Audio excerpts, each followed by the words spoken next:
what has been your biggest inspiration, do you think, in life, or have you got several different? Um, my friends inspire me. Um, One is she wobbles my head. She's a tough love. Oh, you need them. You need head Yes. wobblers, So definitely. um, I mean, I don't have. I probably have about six really good friends. So we have a close circle. Each one of them brings something different to the table, and they all complement each other nicely. Um, but one is a head wobbler, um, quite direct, tells it as it is, um, but then will apologise for being too tough. Didn't mean to upset you. I'm just saying it because I love you. Yeah. And then I have another one that is similar to that. Um, she doesn't apologise. She just delivers it as it is, Yeah. which is fine. Yeah. And she was there in the beginning when it all kicked off, and I could not have got where I am without her propping me up, literally propping me up. Yeah. You know, not for a second have I done any of this without people at the back of me propping me up. Yeah. Um, so, and then other friends I just act daft with, go out, have a drink. Yeah. We giggle about stupid stuff. Friends that I used to go to school with. I was going to say, are these like quite long-standing friends? Some are. Yeah. Some are from age 12, some are from age 15, some that I've met through construction, some I've met through friends of friends, some I met through being married, and they migrated to me. I was going to say, because that's something like you probably have to think about, that if you make friends as a couple and then that divides, then that you could potentially lose friends as well through it. Yeah. But they stayed with me. Yeah, so my friends are really inspirational. And I'm in awe of what how they've supported me and what they bring to my life on a daily basis, really. Yeah. Because friends are massive for me. And my daughters Rebecca and Jessica, they're so resilient, so well balanced, as teenagers go, and just kind. The path they could have taken, considering like what's happened, and if you throw COVID into that, and oh god, yeah, it was all through homeschooling and things like that, and they'd lost their granddad as well. A lot of things happened in a short space of time that could have really set them off on a different path. Yeah. But they've not. They've regrouped, and they know what they want. And I'm really, really proud of them for that. Yeah. And they inspire me to continue doing what I'm doing and being a good role model for them. I was going to say, they must be very inspired by you and draw a lot of that strength from seeing your strength. I would hope so, yeah. I think so. They do say certain things.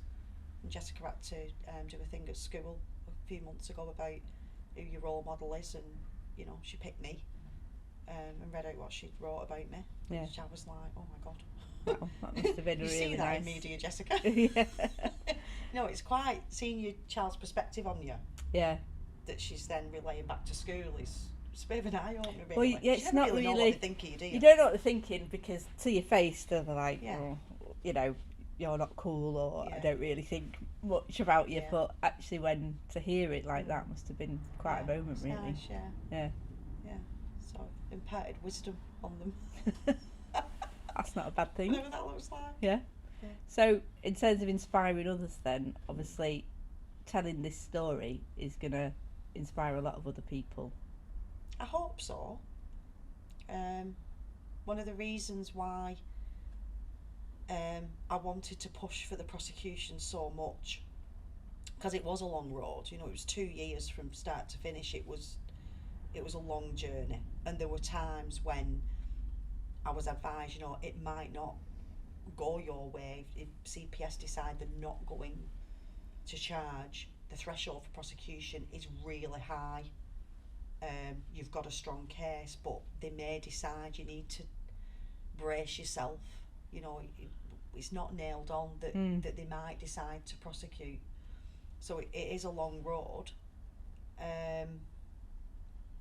But knowing that it would be out in the public domain then, in a structured way, and that other people would have visibility of that, and I could like make the line in the sand and go, right, this is what happened, this was the result, this was the outcome, these are the consequences. Everybody does, everything you do in life has consequences. Small consequences, good ones, bad ones. Actions have consequences, and at times you have to be held accountable.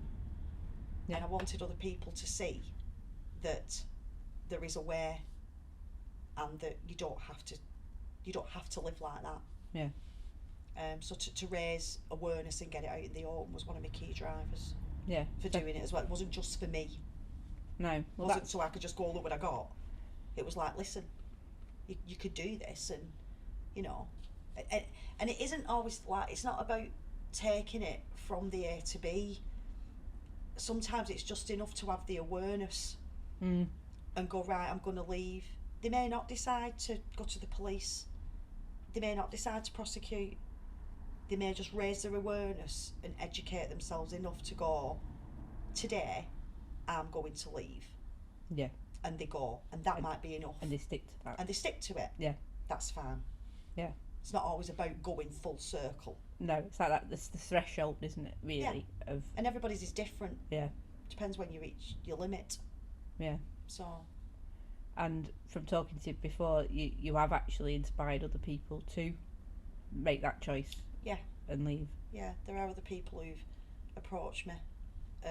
Some's just for advice. Some have actually spoke to me on and off for 12 months, and then decided to leave, and then asked me again, like, well, you know, what did you do then, and what about this? And I've referred them on to reading material. You know, they may have like a shared account for ordering stuff, and they can't order it because it's still linked, so I'll order it and have it delivered to my house, and then I'll post it out to them. Yeah. Because there's always a way to circumvent the circle of control. Yeah. Always a way. But that is valuable knowledge, though, because that is those little things of control. I'm not saying the little, but those boundaries that prevent people from finding information, from going outside where they are. Yeah. For you to have that knowledge to be able to pass on and say there is always a way around. Yeah. That is invaluable, isn't it? So, the other people have asked, and I hope people continue to ask, because people don't talk about it. People are embarrassed to ask what went on or what happened, or there's a real stigma attached with domestic abuse, and because of that stigma, it happens behind closed doors. Yeah. And it continues to happen because people don't really want to talk about it. No. I don't understand the stigma that goes with it. I would shout it from the rooftops. Well, you've got nothing to be ashamed of, have you? From what someone's done to you. But people are. It makes people uncomfortable when you tell them. You know, I've seen people physically like clam up and, you know, oh my God, what's she telling me? You think, oh, I've got to, you know, I better change the subject because they're obviously not comfortable. But they've asked a question. I won't lie. Yeah. And I won't filter it. No. So they've asked a question and I've given an answer. But then they're like, oh. And you don't get it a lot, but you do get it, and there is still this stigma. But it's a very sort of British disorder about talking about anything that are uncomfortable. You know, even if someone like your partner's died or someone close has died, nobody knows what to say. No. So, but rather than, it'd be better for me to go, actually, I don't know what to say to that. That's really bad that you went through that, but I don't know what to say. That would be better than going, oh, better not say anything because I don't know what to say. It'd be better to say, I have no words other than to say, that was really shit. Sorry you went through that. Yeah. And that would be a better response. Better response, Yeah. But, so the more people know, the better for me. And then if somebody else can have their light bulb moment, then fantastic. Yeah. Because I always quote my favourite quote, which is if to know that one person has breathed easier because of you, Yeah. that's to have succeeded. Mm. And it sounds like you've already made a lot of people Yeah. breathe easier. So Yeah. A few. Yeah.